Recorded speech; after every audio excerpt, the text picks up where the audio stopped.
ଯେତେବେଳେ ମଣିଷମାନେ ଗୋଟେ ଭଲ ରେଷ୍ଟୁରାଣ୍ଟକୁ ଯାଆନ୍ତି ସେମାନେ ତା'ର ପ୍ରାଇସ୍ ପଚାରନ୍ତିନି, ଏଇ ଜିନିଷଟାର ପ୍ରାଇସ୍ କେତେ ଆମେ ଖାଇବୁ। କିନ୍ତୁ ଯେତେବେଳେ ଗୋଟେ ଟ୍ୟୁସନ୍ ଟିଚର୍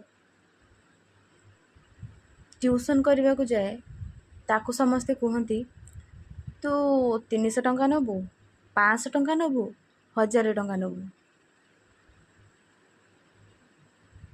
ଯଦି ତୁମେ 2000 ଟଙ୍କା କହିଦେଲ ନା, ସେଠି କହିବେ କ'ଣ ତୁ ମାସରେ ତୁ ଏମିତି କି ପାଠ ପଢ଼ଉଛୁ କି, ତୁ କି ପାଠ ପଢ଼ଉଛୁ, ତୁ 2000 ଟଙ୍କା ନେବୁ।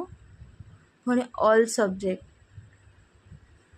ଗୋଟେ ଦିନର ପେମେଣ୍ଟ ନୁହେଁ, 30 ଦିନର ପେମେଣ୍ଟ। ଏଇଟା ଯେଉଁ ଗାର୍ଡ଼ିଆନ୍ ମାନେ କରୁଛନ୍ତି ସେମାନେ ଠିକ୍ କରୁଛନ୍ତି ନା ଭୁଲ କରୁଛନ୍ତି? ନିହାତି କମେଣ୍ଟରେ କୁହନ୍ତୁ।